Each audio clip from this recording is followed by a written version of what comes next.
Now, following our second place finish in Iowa, we've prayed and deliberated on the way forward. If there was anything I could do to produce a favorable outcome, more campaign stops, more interviews, I would do it. But I can't ask our supporters to volunteer their time and donate their resources if we don't have a clear path to victory. Accordingly, I am today suspending my campaign. I'm proud to have delivered on 100% of my promises, and I will not stop now. It's clear to me that a majority of Republican primary voters want to give Donald Trump another chance. They watch his presidency get stymied by relentless resistance, and they see Democrats using lawfare this day to attack him. Well, I've had disagreements with Donald Trump, such as on the coronavirus pandemic and his elevation of Anthony Fauci. Trump is superior to the current incumbent, Joe Biden. That is clear. I signed a pledge to support the Republican nominee, and I will honor that pledge. He has my endorsement because we can't go back to the old Republican guard of yesteryear, a repackaged form of warmed-over corporatism that Nikki Haley represents.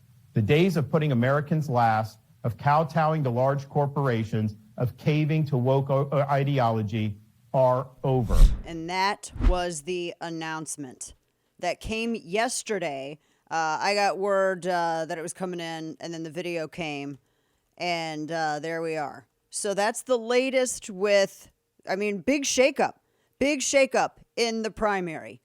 Welcome to the program. Dana Loesch here with you, and we've got a lot to get into today because we've got New Hampshire to preview. We got a whole bunch of stuff, so we're going to do that. But you can listen coast to coast. You can stream the radio program, watch the simulcast as well, the video component of the radio show, and lots of stuff to discuss. So that was Ron DeSantis in a video message yesterday, and he said it right there at the end. He signed a pledge.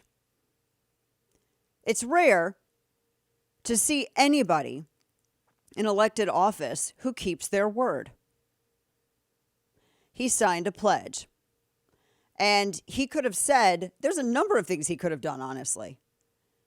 But he went back to that and he said, and he recognized where the voters are. And it's a shame because not every Republican is doing that right now. Not every Republican has recognized that. And going into November, I don't know what's going to happen. But regardless of where you are in the primary, that was a class act. And I actually spoke with the governor for about 20 minutes yesterday. He called and one of the things I had said to him is that, because you guys know where I was in the primary, but I also think, and we're going to talk about this today, I also think that this is the last exit off the highway. And I'm going to tell you what that means in terms of every issue that you have ever read about or cared about or anything, the Supreme Court packing, taxation, foreign policy, all of it. But I made mention to him my concern for down ballot races. And I hope that the campaign, and we still have two people in this primary, but I hope that, and if Trump is the eventual nominee, which it looks like he's going to be, I hope that the campaign realizes that going on a journey of retribution against candidates that may not have endorsed you in the primary is not the way to unite voters. And it's not the way to win, because it doesn't matter anything to win the White House if you lose the Senate and the House also. And so we've got to get together on this. And I raised that point, and he agreed, and he said he was concerned about down ballot races, but he was going to make sure to focus on that. But it was just very classy, I thought, especially considering everything that they had weathered. And yes, conservative media was against them. I could sit here and go into a whole bunch of stuff, but even with all of that, and I do think that the media attention, particularly conservative media, because there are a lot of digital entities that were created in the past 8 years that had access to influence that had never been before within reach to them. And the lure of power is very attractive, and there are a lot of conservative entities that wanted to protect that money coming in. And so, yes, they were going to. They absolutely were. I know these people. I've known these people before they went to work at networks, before they started up their digital entities. I have been in this game since my 20s. I know every single one of these people. Most of them I know personally and have known them for 10 years or more. So when I tell you that there is an absolute bias in it, yes, there is. Why do you think I stay in Texas? So that being said, voters also had a preference. Now, I do think it is a little premature to say that immediately after just, you only have 115,000 people that voted. But that's irrelevant. I could sit here and say, well, not everybody had their voice. And only Iowa voted. And that's not enough people. You're telling me that 115,000 people get to make the determination for everybody else? What have I said from the get-go in the primary race? It's a delegate race. It's about delegates. That is how this process works. Love it or hate it. And whether or not you want it to change has no effect on it being changed right now. This is what it is. It is a delegate race. And this is what the delegates are going for. This is what, in these systems, what voters have chosen. Now, DeSantis was not going to come in second in New Hampshire, and he wasn't going to come in second in South Carolina either. And I had told you that's going to be the thing. Remember, from the start of this, I was very straight with you guys. I said Nikki Haley has more of a shelf life here, simply because South Carolina is her state, and moderate voters in New Hampshire are more of a reflection of her record. And she has a way better chance of going after DeSantis. DeSantis had to put up a very powerful second, and he put up a good second. And it was still low turnout, and there's an enthusiasm gap that we're going to have to address at some point because the RNC sure as hell isn't doing it.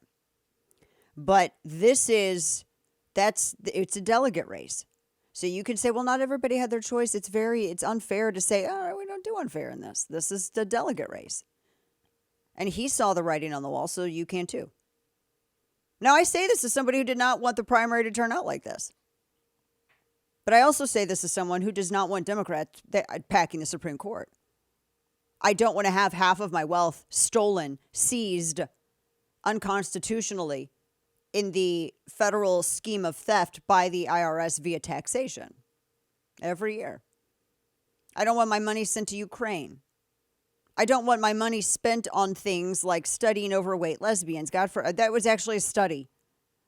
Don't think it wasn't. Google it. When we have got open borders. All of these things, supremely important. And so this is what we have to consider. I'm not going to tell you who to vote for. I've never told you who to vote for. Even when I have, and I think out of my entire radio career, whenever I've been on radio with you, there are only 2 people that I liked. Actually kind of thought, well, this could be a good deal. Literally. And even then, I didn't tell you to go vote for him. Because in the Republican side of things and in the primary, I'm just not going to do that. And if you expect me to do that, I hate to disappoint you. You're new here. It's not going to happen. But I am going to tell you what's at stake if you don't. I will tell you what you have to look forward to if you don't. So we're going to bust all that down. But the governor dropping out. So he's, and look, this could be for those of you who are, and there are some people who are just heartbroken today. Can I be I just don't get emotional with stuff, and it's politics. For the love, come on, people. It is a political race. These are political races. Buck up.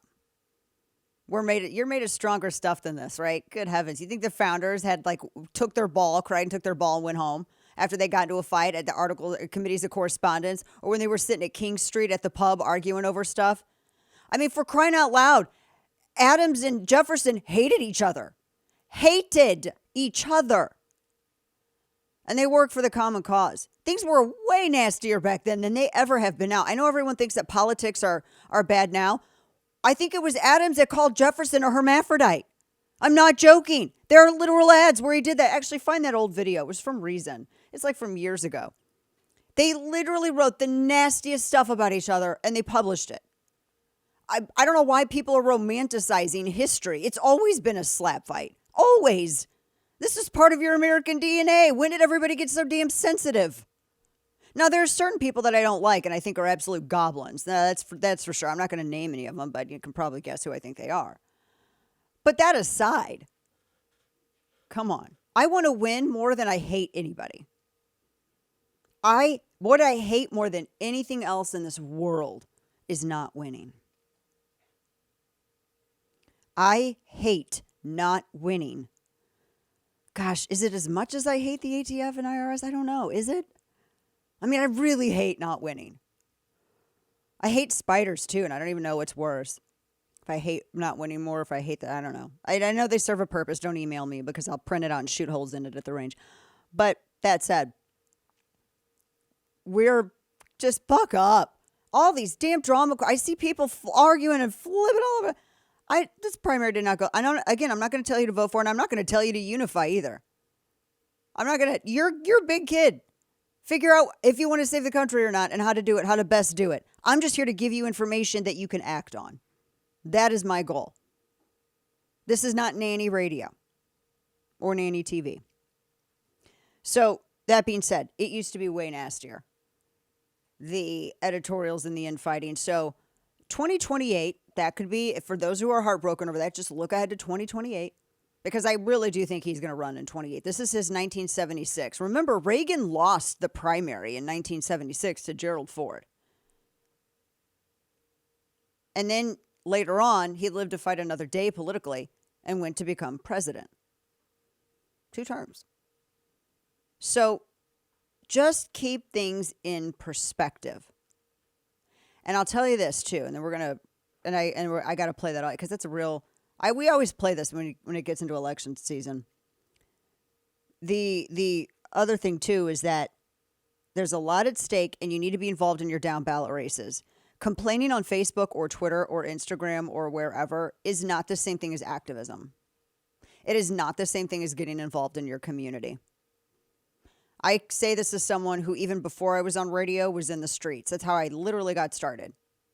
And even when I was on radio, on my own time and my own dime, I was driving and flying around the country because I wanted to win so badly I was willing to spend my own money to do it. And I was middle class. But I believed in it that much. And I'm not saying, and I took my kids with me, and it was homeschool lesson on the road. So I'm not saying you got to do that, but I'm just saying sitting online complaining is not the same thing as electioneering. It is not the same thing as canvassing. It is not the same thing as getting involved. It literally doesn't move the needle hardly at all. The only time it just kind of does some stuff in the press, but it really doesn't move the needle. Getting out and meeting people moves the needle. Can we play this audio? Can we play that video? Do we got it? The Reason video? We're looking for the Reason video. We'll find. We'll get it. It's hysterical because people don't believe me when I say this. It's an old video, but it's hysterical. So some of the stuff we got coming up, we got to talk about immigration because this is one thing, 2 issues that Republicans have got to get it together on. Immigration and border. And when I talk about immigration, I mean discussing immigration. We're going to deep dive into some of this. We're also going to get into the Veep stakes. We do have to have a conversation about that. We got to look at New Hampshire. And I'm warning you, the national polls are going to change.